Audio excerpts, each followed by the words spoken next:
Okay, so I think now we'll get started with the meeting. And okay, thank you, Dr. Amir. Okay, so welcome everybody to the first webinar that we're conducting. And I hope to make this a series of webinars. It's been my desire for a long time that we have an educational series over here for the PSMBS platform. I discussed this with our president, Dr. Mumtaz. He was very supportive. I thank him for all his support that he's, provided. He's always been there as a support and boosting your confidence and providing you ideas and giving solutions. And the same goes for the rest of our PSMBS leaders, Dr. Farouk and Dr. Atif. So we had discussed whether we can get started with a educational webinar dedicated for our platform, and that would be suitable for our times rather than having to join platforms or webinars that are held internationally at times that are odd for us. So this is the whole intention. So inshallah, if everything goes well, I'd like your feedback, and please tell me how we can improve things, and also what other topics that people would like to talk about and interested, and also if there's any suggestion of alternative timings. So the topic of discussion today is evidence-based outcomes of bariatric surgery. And I do not have any industry affiliations. This is my operative profile. As you can see, I do a mix of all different types of procedures. The outline of today's talk is we're going to be discussing what are the expectations of bariatric surgery, what outcome measures affect the decision-making process, review some literature, and then review primarily 3 different outcomes that are of interest to us and to the patients, which is weight loss, long-term weight regain, diabetes remission, relapse, and reoperations or interventions after different procedures. And then we could summarize it with a little bit of discussion at the end. I hope we can have a nice discussion at the end that we all benefit from. So starting off with the expectations of literature, bariatric surgeons have certain expectations about procedures. If you ask a bariatric surgeon about bariatric surgery, first of all, the first thing they'll tell you is great for weight loss, it helps treat diabetes and improves health otherwise, and has few complications. And if you ask them what is the best procedure, of course, the best procedure is what they feel is easy to learn and easy to perform and easy to follow up and not require any revisions. But looking at it from a patient's perspective, when a patient comes into your clinic, the first thing they want to do is they want to reach a BMI of 25. They want their diabetes, hypertension, cholesterol gone. They want a procedure that has no pain, no complications, and doesn't need any further procedures. So they're looking for like a magic bullet. But in reality, the reality is that most patients do not reach a BMI of 25. The few pictures that we get to see or are posted or sent to us by patients are few, but by far the majority reach somewhere between 30 to 35. Yes, most patients have their diabetes go into remission, which adds to our enthusiasm to treat them, but there are patients who relapse. And yes, a lot of them have an improvement in their metabolic profiles with their hypertension, cholesterol. Some of them stop their medications. But at the same time, realistically speaking, 2 to 5% do have complications within the first month after surgery. And 20 to 30% of patients will have an additional procedure over the 5 years after their initial key procedure. So what are the outcome measures that affect our decision-making for recommending bariatric surgery? Should it be weight loss or weight regain, long-term weight regain, or should it be body composition? Now, we do know that a lot of people who could be a BMI 25 may have a composition that is unhealthy, with the percentage body fat reaching 45, 50%, even though their BMI is 25. So should body composition, and BMI is good for about 70% of our patients, but not very accurate. Type 2 diabetes, should that be an outcome measure that affects our decision making? Whether how many patients go into remission? What's the chance of getting a relapse? Or other health parameters such as hypertension, cholesterol, cardiovascular disease, arthritis, fatty liver, renal disease, dyspnea, asthma, and so on and so forth. What about the safety profile? What's the risk of getting a leak, bleeding, portal vein thrombosis? Chronic problems, patients have dumping syndromes, they get ulcers, pains, hernias, gallstones, gastroesophageal reflux disease, develop vitamin deficiencies, have hair loss, excess skin, malnutrition, and even acute post-gastric surgery neuropathy. And some patients even have mortalities. What about patient-reported quality of life outcomes? Their sensations of hunger, have they been able to control their hunger after the surgery? And whether they're still able to satisfy themselves from when they eat food. Do they feel that hedonic satisfaction after eating food? What is their perception of their body image, and are they happy with it? How are their energy levels after surgery, and how is it affecting their sexual life or their social life? So there's a number of things that we have to consider when we are recommending a surgery to somebody, and I'm sure that if this was somebody in our own family, we would be considering all of these factors above. Now, these outcomes vary with the different types of procedures that we have. And the procedures up here on the screen are the procedures we commonly talk of. But for the purpose of today's discussion, we're not going to be entertaining much of the gastric band or the biliopancreatic diversion, as their frequencies are now quite low. And most of the surgeons are focusing on the sleeve gastrectomy, the Roux-en-Y gastric bypass, and the one anastomosis gastric bypass. And these are the three that have been endorsed by multiple different bariatric surgical societies, including ours. Even with the same procedure, outcomes vary by patients based on their age, sex, race, their gastrointestinal anatomy, whether they have a huge hiatal hernia or they've had other upper GI surgery in the past, what comorbidities they have. We now know that diabetics don't lose as much as weight as the non-diabetics do. Medications can cause weight regain. Psychological eating disorders do the same. And then there's a biology of the disease that everybody responds differently. And then there's even compliance and follow-up and access to care issues. The information we have is still quite limited. If you do a PubMed search, you see that since the last 4 decades, we have about almost up to 15,000 articles on the Roux-en-Y gastric bypass. But the other procedures still are quite limited on the information that we have.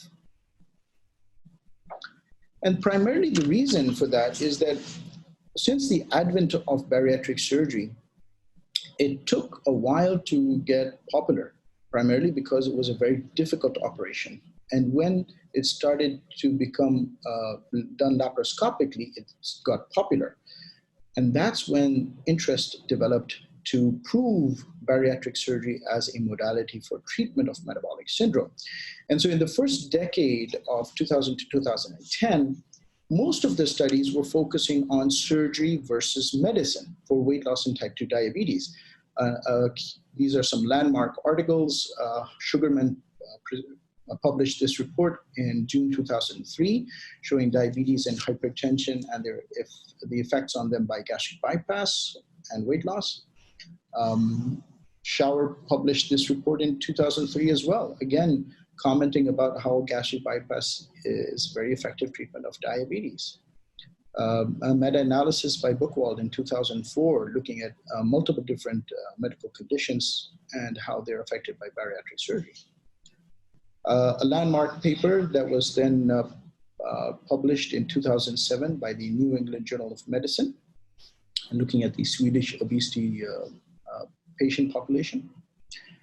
And then a Bookwell's publication in 2007, also looking at mortality, showing that the mortality of surgery is equivalent to other general surgery procedures. 2009, Bookwell's meta-analysis on weight and type 2 diabetes after bariatric surgery. All of this stimulated a few scientists and surgeons to start looking at level 1 evidence. And so the next 7 years, focus was on level 1 evidence to prove again surgery versus medicine as a treatment for diabetes and weight loss. And all of these studies, well-designed, well-done studies, basically proved the superiority of bariatric surgery over medicine, over medical treatment for both losing weight and treatment of diabetes, type 2 diabetes. And so in 2017, the American Diabetic Association endorsed bariatric surgery, followed by 54 international medical societies endorsing it as one of the treatments for type 2 diabetes. And this is the only treatment in the world that has over 54 international medical societies endorsing it. So now we've accepted it as an excellent treatment for diabetes and weight loss. But then when patients come in, the three main things that they're concerned about: how much weight do I lose? Will it come back? Will my diabetes get better? Will it come back? And how safe is the procedure? So these are the three things that are commonly asked as a bariatric surgeon when patients come to you. So we're going to look at these three aspects then. So let's start by weight loss and weight regain. So looking at the different trials that have compared procedures, rather than comparing surgery to medicine, these trials were designed to compare procedure against procedure. And so you have the sleeve pass study, which compared Roux-en-Y gastric bypass against sleeve gastrectomy. It was a prospective randomized trial at 240 patients done between 2008 and 10 and monitored 5-year outcomes. And so they published it in 2018 after they had compiled the 5-year outcomes, analyzed the report, and then presented it. The SMBOSS study, which is a study done in Switzerland at 4 centers comparing gastric bypass to sleeve gastrectomy, again, a prospective randomized trial having 217 patients conducted over 3 years, waited for 5-year outcomes, and published their report. The PRECORE-NET study is actually a retrospective cohort. It's a very interesting study because it has a very large number of patients that were locked into different health systems across the US. And so by virtue of being locked into health systems and having a very good database and registry of these patients, they were able to extract a lot of valuable information that we can look at and understand how these operations affect people's lives in the real world.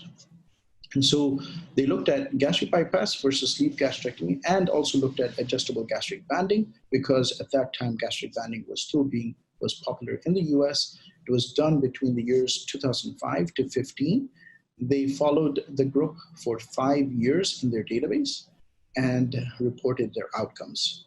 The outcomes were reported in all 3 areas that we are going to be looking at. The Ruiz-Tovar Brazilian study looked at 3 procedures against each other. This was done at 2 centers, and so the data is not as comprehensive as the other 3 studies we've looked at, because the sleeve pass study was done in Finland, and so it is one health system. Patients can go anywhere in the country, it's one system. The SMBOSS study is a similar situation, done in Switzerland. The PRECORE-NET, again, is our multiple health systems working together with the patients locked into those systems. But the Ruiz-Tovar study did not have that situation. So these are 2 centers run by a group of surgeons, and they compared 3 procedures head-on to each other and reported their outcomes.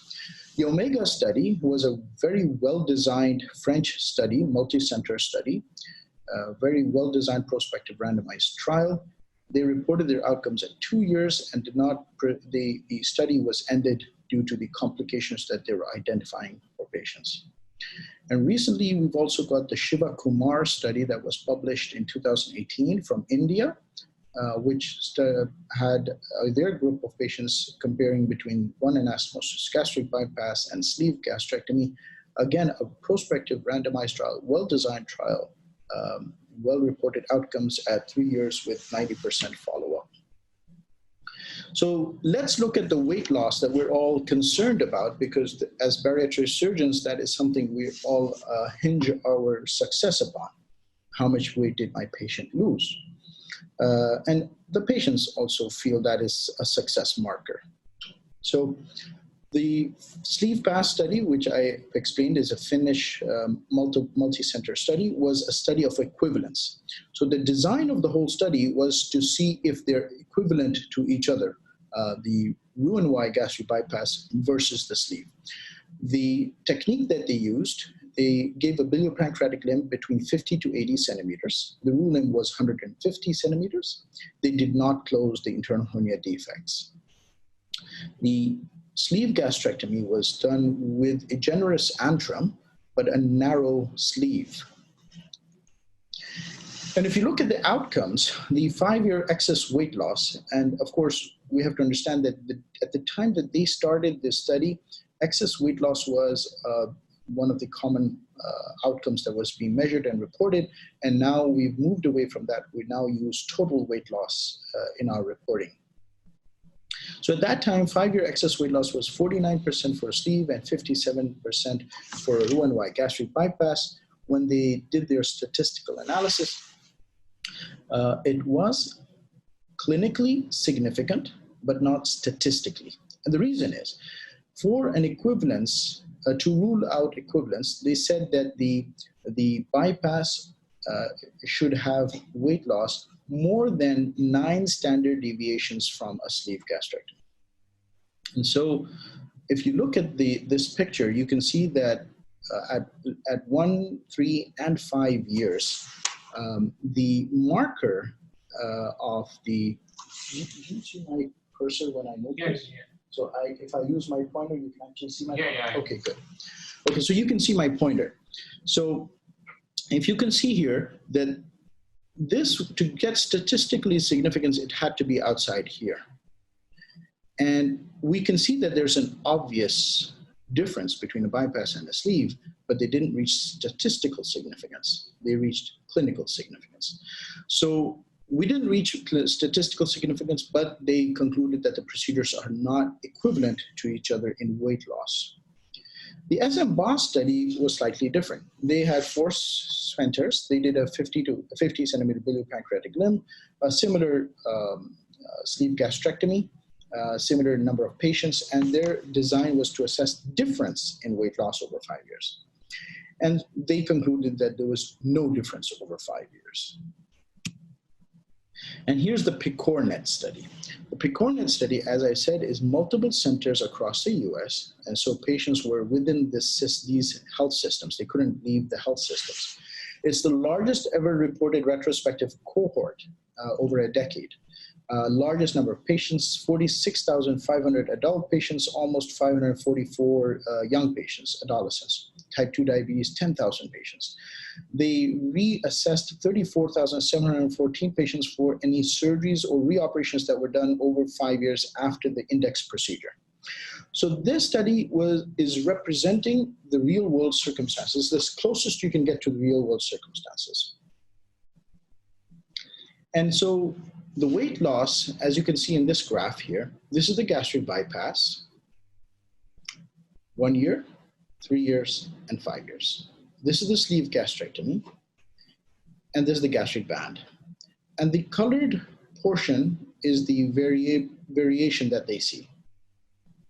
So if you look over here, at 1 year, total weight loss was 31% in a bypass, 25% in a sleeve. So about a 6% difference in total weight loss. At 5 years, 25.5% versus 18.8%, another 6% or almost 7% difference. And what was interesting is that the amount of percentage of total weight regained at 5 years. So they went from 31 to 25. So they regained 5.7% of their initial weight that they had lost at 1 year. And the sleeve gastrectomy group went from 25% to 18.8% over 5 years. So they regained about 6.6% of their total weight loss over the course of 5 years. So in conclusion, they said that Roux-en-Y gastric bypass patients lost more weight than a sleeve gastrectomy and had less regain. What was interesting is that they did a further analysis. They looked at how many patients had less than 5% of total weight loss for each group at the different time points. And so they found that 12.5% of sleeve gastrectomy patients had less than 5% total weight loss compared to 3.3% for gastric bypass at 5 years. So that was a significant difference between the two groups. You're talking about 3% of gastric bypass patients will have less than 5% weight loss versus 12.5% patients at 5 years will have less than 5% total weight loss after surgery.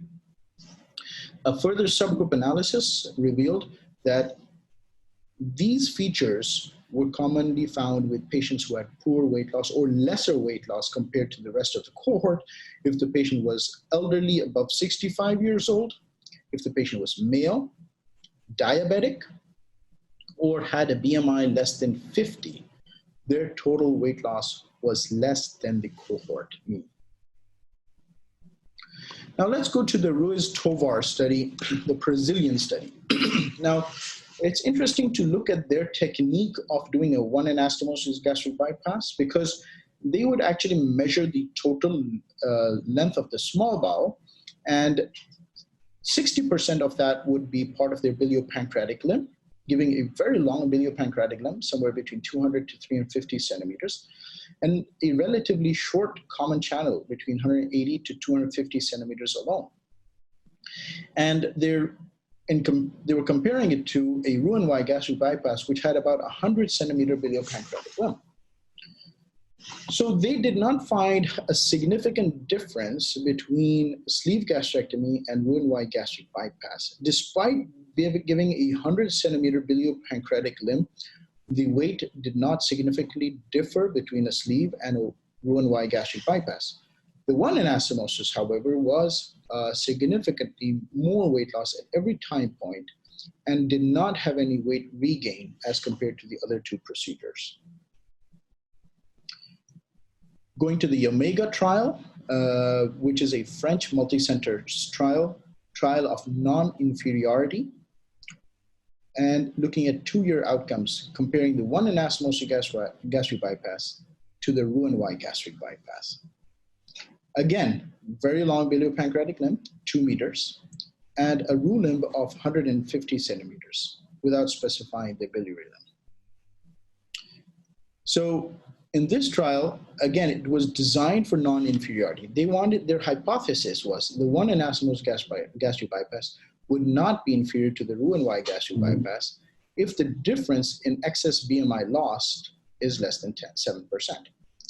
And so they concluded that a one anastomosis is not inferior to a Roux-en-Y gastric bypass.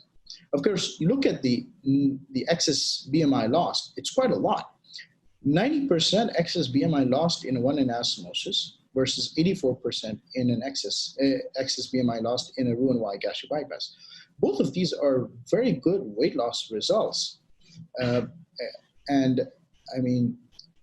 again, the trial, apparently, the procedures, the patients developed a lot of malnutrition complications in the one anastomosis group, and they had to stop it at 2 years. And some of the patients had to get reoperated on as well. But they concluded that it's not inferior. Of course, many people have critiqued this report and compared it to the other reports because you don't see this level of malnutrition in the other reports that others have published. Okay, so this is the last trial, the Shiva Kumar trial, looking at weight loss. It's an Indian study comparing 92 sleeve patients to 93 one-in-anastomosis gastric bypass patients with, 150 to 180 centimeter biliopancreatic limb. Looking at 3 years excess weight loss, no difference. Same between a one-in-anastomosis and a sleeve gastrectomy. So that was a lot of information, I understand, but the other two sections are going to be relatively easier. The diabetes remission and relapse, and the safety. So just a few slides on each one of them. So going back to PCORNET study, 10,000 diabetic patients. When they compared the remissions, there was 59% remission of diabetes at 1 year after gastric bypass and 56% after sleeve gastrectomy. What's interesting is that the remission continued to happen over the course of 5 years. And a lot of us used to feel that if it's gone within the first year, otherwise it's not going to go away. But that's not true. Remission may occur at any time point in 5 years after the surgery. And up to 5 years, you have about up to 80% having remission of their diabetes with any of these two procedures, which is quite interesting. And there wasn't a significant difference between the procedures. However, the gastric bypass did have a little bit more remission than the sleeve gastrectomy, but was not significantly different.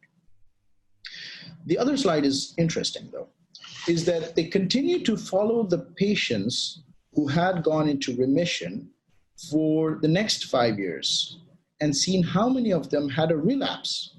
So when you compare them again for the next 5 years, the same groups that had the 80+% remission, the chances of relapse, I'm sorry, but my slide has these two numbers upside down. So the sleeve gastrectomy is 42%, and the gastric bypass is 33%. Okay, so I had a typo here. Please note that. So looking at the picture is more accurate. So you had about 42% of your sleeve patients who went into remission, again recurring diabetes, relapsing diabetes in the next 5 years, and a third of your gastric bypass patients who went into remission having a relapse of their diabetes in the next 5 years after remission. So it's something that needs to continue to have monitoring. But interestingly, your bypass patients had 25% lesser relapse in 5 years.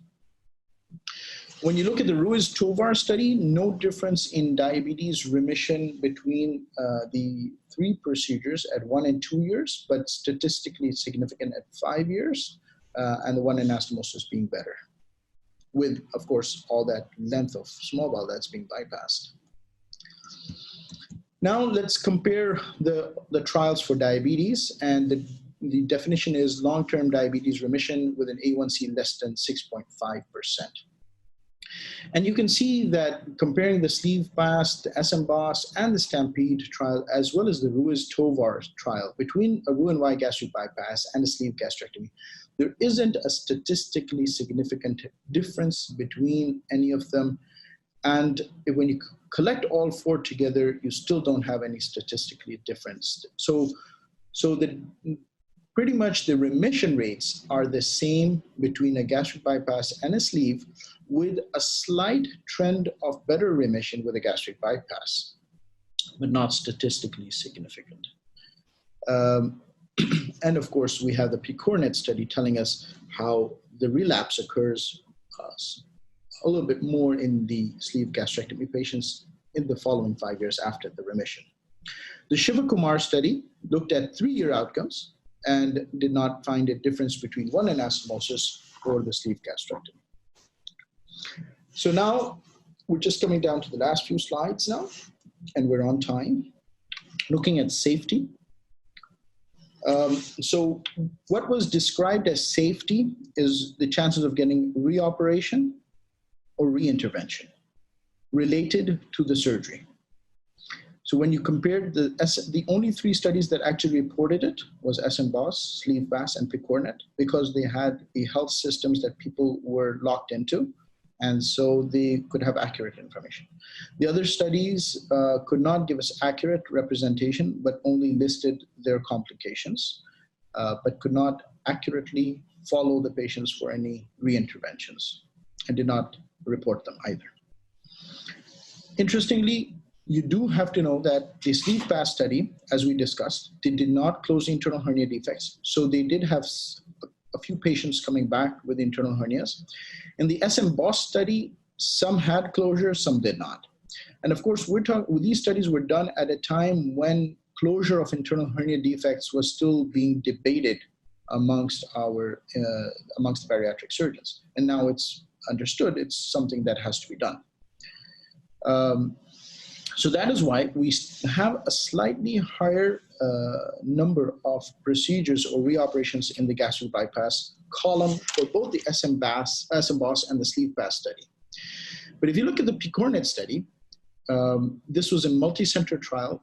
And again, it was done at a time when some surgeons were closing and some were not closing, but it represents reality. And there isn't much difference between a gastric bypass and a sleeve.